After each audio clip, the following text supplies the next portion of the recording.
Alhamdulillah, usaha bakpao ini udah berdiri 10 tahun dari 2015 dengan tanpa background sebenarnya, karena hanya disuruh didhawuhi kiai untuk bisa mengedarkan, memperjualbelikan makanan yang halal dan thayyib. Dalam upaya halal dan thayyib itu, sehingga semua alat, semua bahan baku sebelumnya sudah dizakati, sudah dibersihkan dalam rangka mencapai kehalalannya.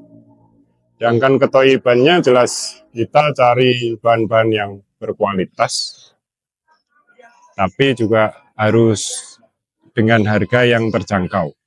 Bahan dari tepungnya juga bukan tepung yang ada di pasaran sini, karena memang ini tepung ekspor khusus untuk Jepang sebenarnya. Kemudian coklatnya juga yang gelatinnya, pengikatnya bukan dari babi. Stroberi dan blueberry-nya juga tanpa pewarna, tanpa pengawet, nggak aman. Kacang hijau, ayam itu tiap hari kita bikin fresh. Kemudian kacang juga sama. Jadi untuk kejunya kita pakai yang kualitas tinggi juga, masih dicampur dengan susu kental manis supaya bisa rekat, tidak pisah-pisah. Itu untuk bahannya. Gulanya juga kita nggak pakai gula rafinasi. Sedangkan untuk bumbu-bumbunya juga nggak pakai pengawet, pewarna maupun pemutih.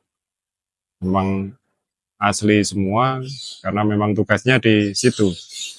Bagaimana setiap orang yang memakan bakpao ini itu mudah untuk mencerna ilmu. Nah, kalau dalam Islam biasanya disebut barokah. Tambah makan makanan ini, bertambah kebaikannya. Itu bukan hanya untuk konsumennya, juga para pelakunya,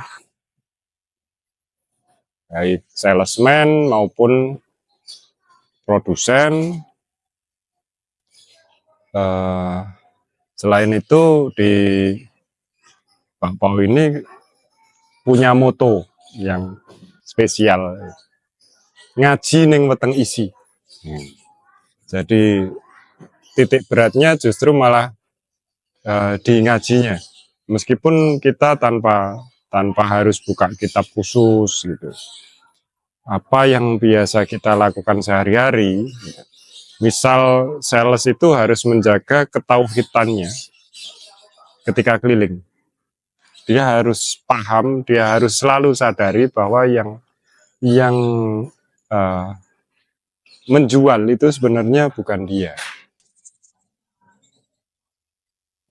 Sebelum mereka berangkat, itu ibu-ibu sudah weling pada anak-anaknya untuk iki engko nganggo jajan bakpao. Sehingga mereka tinggal jalan secara istiqomah, konsisten untuk di wilayah area masing-masing itu. Sedangkan untuk bagian produksinya kita agak ketat.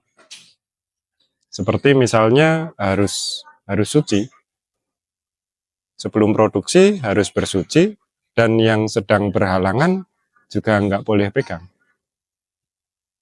Jadi sampai segitu kecermatan kami dalam sisi kehalalan dan kethayyiban.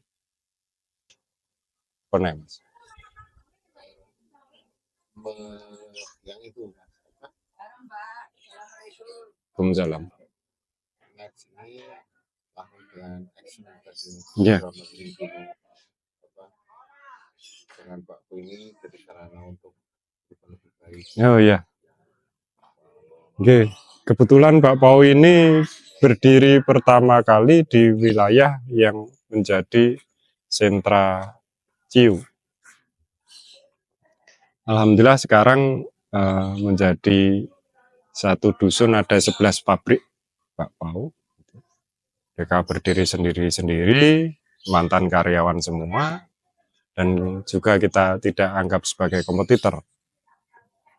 Karena memang tujuannya itu tadi ngaji ning peteng isi, jadi bukan profit oriented. Mengenai apa gue mau bertanya nih? Sukses story Oh, berubah.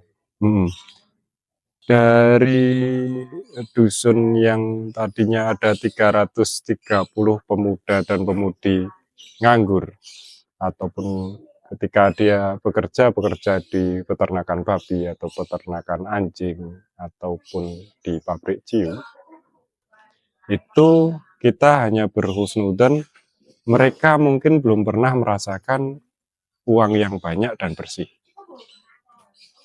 Sehingga kami hanya lakukan semaksimal mungkin dengan doa, dengan sholat, dengan macam-macamnya. Sehingga alhamdulillah dalam 2,5 tahun ada perubahan yang nyata. Saya di 2,5 tahun itu berbesmili karena masjid ini subuhan seperti Jumatan. Kaum wanitanya tidak kebagian tempat. Bahkan sampai di jalan, di kanopi, itu sebuah perubahan yang saya sendiri nggak expect, beyond expectation di situ. Jadi ada perubahan yang nyata dan para orang tua karyawan itu selalu bertestimoni bahwa anak-anaknya ketika di bakpao berubah. Polanya yang tadinya nggak pernah sholat jadi lebih tertib lah ibadahnya, jadi manut pada orang tuanya. Dan di sini memang kami nggak pilih-pilih karyawan. Beberapa mantan napi yang memang masuk di sini. Alhamdulillah sekarang mereka malah jadi teladan di wilayahnya, di daerahnya. Yang tidak terasa mereka ketika di bakpao melakukan tradisi-tradisi yang dibiasakan. Padahal itu sebenarnya penuh dengan sunah-sunah dari Rasulullah. Ya sebenarnya kami nggak ingin untuk lebih terlihat Islami, tapi kami hanya ingin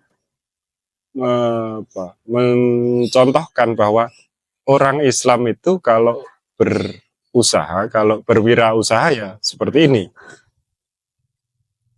Kalau segala sesuatunya kita lakukan sesuai dengan ketaatan, dengan perintahnya, ya insya Allah hasil kesuksesan pasti akan kita raih karena kita memang lakukan apa yang seharusnya dilakukan. Kami percaya bahwa makanan tidak cuma halal tapi harus baik.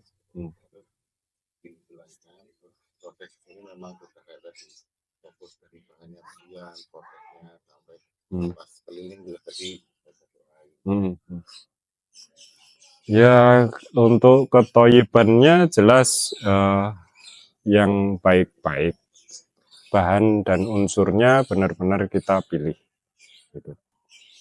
Bahkan kita tanamkan pada karyawan bahwa bakpao itu juga makhluk, karena unsur-unsur dari bakpao pun tidak bisa manusia yang bikin, sehingga perlakuannya seperti memperlakukan makhluk lain di ketoyibannya seperti itu. Selain juga ada doa atau sholawat yang harus selalu dilantunkan dalam rangka bahasa kita golek wong jeru pakai orang dalam.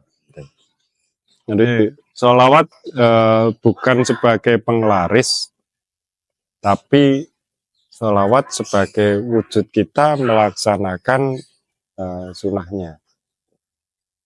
Dan Yang ini Mas penceritakan yang keuangan itu yang dari diterima sama yang di apa, ya, kemarin itu. keajaiban-keajaiban memang terjadi dari awal, bahwa kita setiap kita terima hasil, kalau sales itu harian, kalau produksi itu mingguan, itu langsung kita sisihkan 2,5%. Dan dari total perusahaan, dari income perusahaan total juga kita sisihkan 22,5% setiap hari. Hanya itu yang kami lakukan, tapi kenyataannya jadi ada standar akuntansi yang berbeda. Yang biasanya kalau standar akuntansi itu antara cash real dengan pembukuan itu harus sama. Kalau di Bakpao, kalau sama itu berarti kurang sodako. Jadi ketika kita normalnya di Bakpao kami, cash real lebih besar daripada angka di pembukuan. Perhitungan pembukuan itu lebih kecil dari cash real. Kalau dia sama, berarti kurang sodako. Kalau dia sampai lebih kecil dari pembukuan cash real, berarti ada yang nggak zakat. Dari hasil titen kami selama ini yang terjadi seperti itu. Ada juga ya karena di bagian manajerial ada yang nilep lah gitu. Tapi itu kita biarkan saja sak kuate. Karena pasti itu harus keluar juga. Nggak tahu lewat apa gitu, pasti harus keluar. Sehingga mereka dengan sendirinya tidak berani mengulang hal seperti itu.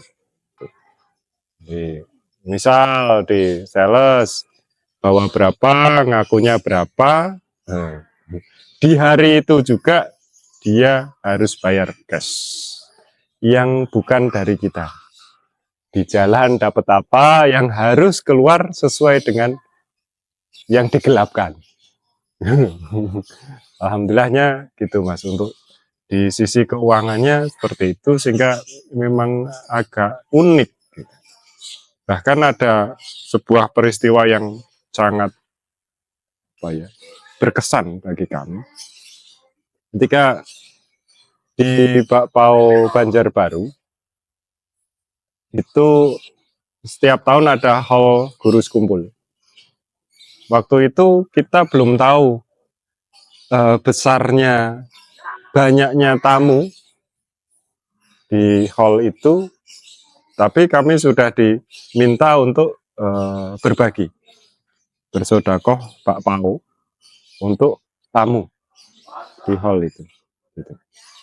Nah, ternyata setelah kita buat itu kita menyajikan 1 juta lebih bakpao. Yang anehnya di akhir bulan ketika kita stok opnam, ketika kita hitung, ya stok yang berkurang hanya yang dijual saja. Yang disedekahkan 1 juta pieces itu harusnya ratusan sak tepung, itu enggak. Makanya juga jadi pertanyaan sebenarnya kemarin tuh sodako beneran apa enggak? Soalnya kesaksian para tamu itu merasa mereka dapat dua pieces. Padahal kita cuma bagikan satu-satu. Kita bagikan satu-satu aja udah 1 juta lebih. Dan itu tidak mengurangi bahan baku yang kami punya. Sehingga setelah itu ya jadi berlomba untuk di sekitar sekumpul itu melakukan sedekah ketika mau haul. Jadi kalau di sana itu Mas, jenengan naik motor itu masuk sana di masuk Kalimantan Selatan itu ada gratisan 1 liter. Nanti habis gratis lagi, gitu. Di pinggir-pinggir jalan itu mereka kasih gratisan seperti itu. Gratis pijet, gratis makan, gratis. Jadi dalam 1 bulan Rajab itu full gratisan semua. Ya alhamdulillah kalau ternyata sedekah dari kami menjadi viral dan diikuti yang lain. Gitu. Padahal kami juga tidak memiliki pikiran tentang itu, arah ke situ. Berangan-angan pun tidak, kami hanya kok aneh nih, kok kita bikin banyak, kenapa bahan bakunya nggak berkurang? Sejak dari itu tidak ada seorang kepala cabang pun, bahkan seorang karyawan pun yang ragu-ragu ketika disuruh untuk bersedekah. Karena sebenarnya tidak mengurangi jatah itu, nggak mengurangi jatah. Alhamdulillah di tiap cabang ada sedekah mingguan untuk yang berupa bakpao. Kemudian nanti hasil bulanannya zakat kita kumpulkan, kita tasarufkan, bisa untuk bikin sebuah usaha lagi di luar bakpao untuk orang-orang yang membutuhkan, mau buka warung, mau bikin bengkel itu, bikin laundry yang alhamdulillah udah berjalan sampai sekarang. Jelaskan tadi Mas, kan yang sampai terus penjual berdasarkan survei ke anak ini kenapa keluar tagline ini nama-nama produknya gitu. Apa bahwa ini benar-benar produknya sudah berdasarkan riset secara enak, secara desain juga sesuai dengan fungsi gitu. Ya. Oke. Setelah pandemi, sebenarnya di pandemi kita nggak ada masalah. Saat pandemi kita omset itu dua kali lipat, karena memang kami sistem keliling, ya, jadi antar sampai tempat tidak hanya berdasarkan pesanan. Tapi kemudian ada permasalahan untuk yang Gen Z ini. Gen Z lebih trust, lebih percaya pada merek-merek luar. Ketika mereknya kelihatan bukan dari lokal, mereka lebih tertarik, dan kita berembuk, akhirnya disepakati untuk nama mereknya yang nggak kayak lokal ya Taobei. Meskipun ya artinya ya menebar kebaikan lewat bakpao itu. Sedangkan Mos Fluffy-nya memang standar QC kita harus empuk, harus kembali. Jadi bakpao kami itu gampang, QC-nya itu kayak squishy. Kalau dia diremet dia kembali. Itu yang jarang dimiliki bakpao lain seperti itu. Kemudian untuk rasa-rasa nama, bahkan nama rasa ini juga dari Gen Z sendiri gitu. Yang strawberry itu bahasanya apa, yang blueberry bahasanya apa, itu kami ikuti saja gitu. Bahkan sebenarnya udah kami survei untuk minuman pendampingnya juga, tapi kami belum siap untuk ke arah sana. Itu juga hasil survei yang bersamaan dengan rasa-rasa ini. Ini kalau mitra yang kepengen bisnis makanan dengan kualitas yang enak dan sesuai gizi, samping sistemnya halal dan begitu dan semua yang tadi dikatakan itu akhirnya jadi pembeda ketika nanti berbeda dengan kita. Jadi dengan resmi sebagai kemitraan. Untuk para mitra, saya para calon mitra kami cuman memiliki harapan. Alangkah baiknya kalau usaha ini, makanan ini berkembang di seluruh penjuru Nusantara. Karena kehalalannya, karena ketoibannya, dan sistem siang malamnya. Jadi nggak hanya sekedar kita profit yang dituju, tapi juga ngaji itu yang ternyata anak-anak zaman sekarang sangat membutuhkan. Padahal ya hanya dasar-dasar saja. Ya semoga dengan para calon mitra bisa berorientasi seperti itu, insya Allah lebih berkah, lebih berkah. Tujuan usahanya tidak hanya duniawi, tapi juga bagaimana kita mendapatkan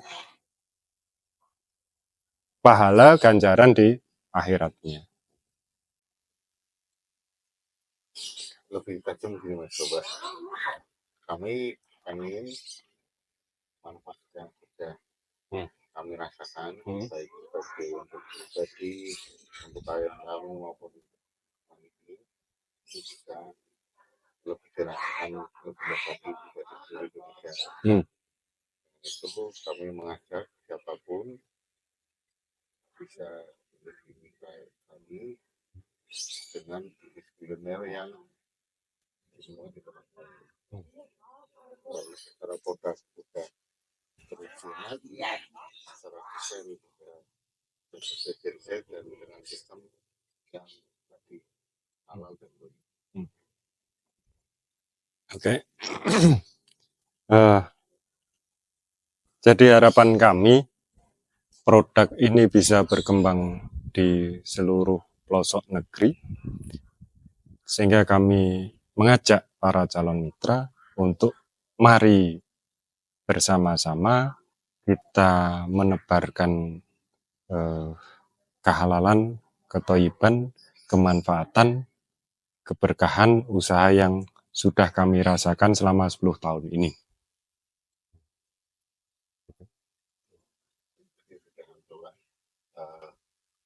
Ibaratnya secara produk sudah enak, secara promosi desain sudah niat, itu pasti pengusaha juga sudah berdasarkan keberkahan dan keberkahan di sisi usahanya, uangnya uang berkah itu, dan makanannya halal dan bersih.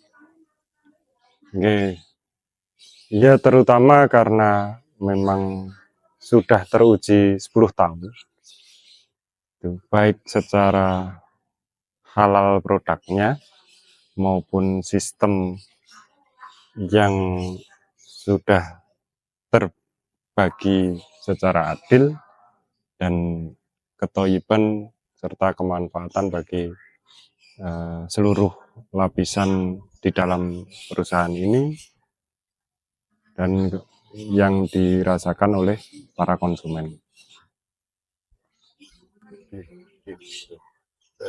Terakhir kita kan itu 10 tahun rasanya gimana? Untuk yang para calon mitra, kami sudah ada di Solo, di Batang, Jawa Tengah. Kemudian juga sudah ada di Kalimantan Selatan, di Banjarbaru, Banjarmasin, di Paringin, di Kandangan, di Pelaihari, dan kami sedang merintis untuk di Pangkalan Bun. Hingga terbuka bagi panjenengan semua untuk di wilayah Sumatera, Banten, Jawa Barat, Bali, Sulawesi, dan Lombok, NTB. Terus satu lagi untuk ini Mas, ke pesantren, Hmm.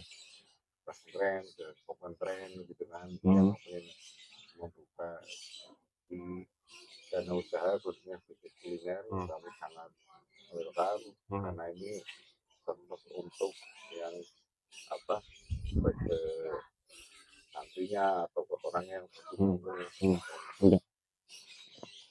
Oke, juga terbuka peluang sebagai calon mitra baik pesantren maupun yayasan, panti asuhan, monggo yang mau membuka usaha ini, gitu. Karena kami juga selama ini juga keuangannya hasilnya kita alirkan ke yayasan duafa, juga ke pondok pesantren. Nah, semoga dengan kita berorientasi bagaimana halalnya produk ini, itu